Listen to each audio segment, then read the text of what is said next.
Lame or asymmetrical? This is my review of the Centaur Biomechanics webinar with Marie Rhodin in November 2020. The horse is an amazing athlete, but the average age of a Swedish warmblood is 15 years. This suggests that we need to get better at figuring out how to keep our horses fit and healthy. There are various equine gait analysis measurement systems available now, which enable us to accurately measure asymmetries of movement.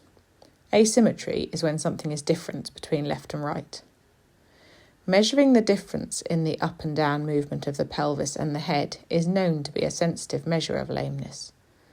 Sometimes the lameness is an impact lameness, sore when the horse lands on the leg. Other times it's a push-off lameness, sore when the horse pushes off the leg.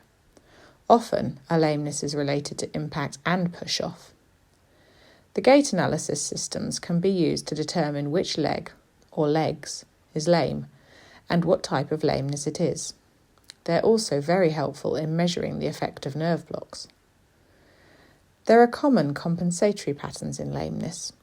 A horse who is right hind lame, for example, will often seem lame on the same side on the forelimb.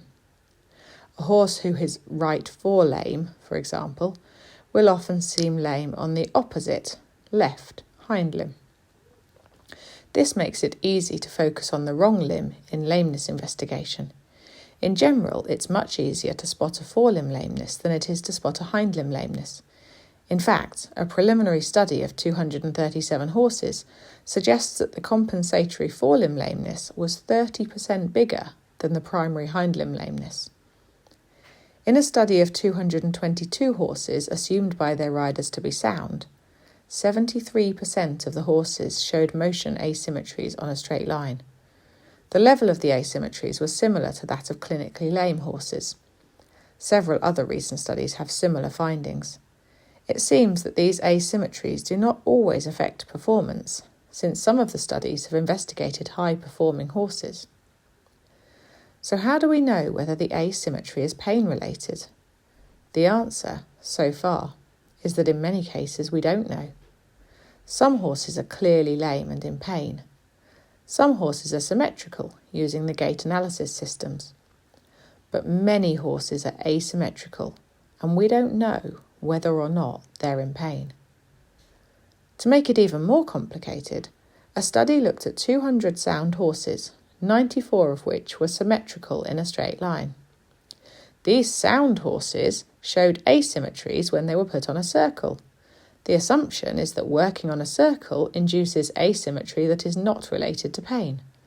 Another study looked at rising trot and found that this also induced movement asymmetries.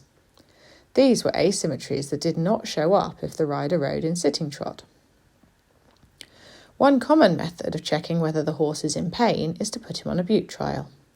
Marie discusses a study around meloxicam, an anti-inflammatory. 66 horses with movement asymmetries, who were assumed to be sound by their riders, were put on meloxicam.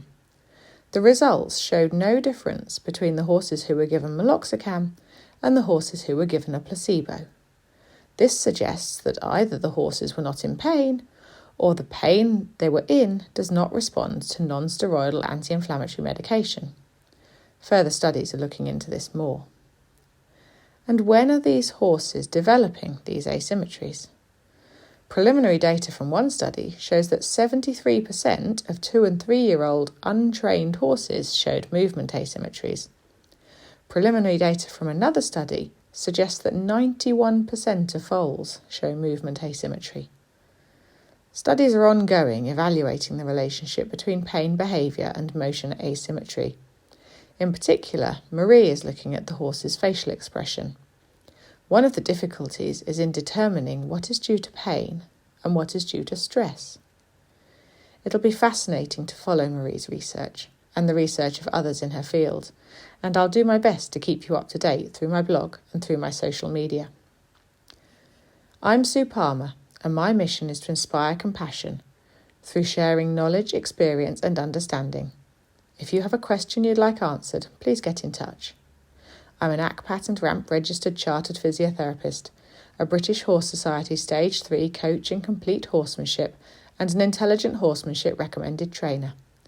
If you'd like to hear more from me, you can find The Horse Physio on Facebook and YouTube. Visit www.thehorsephysio.co.uk and check out my books, Understanding Horse Performance, Brain, Pain or Training, and Horse Massage for Horse Owners. Thanks for listening.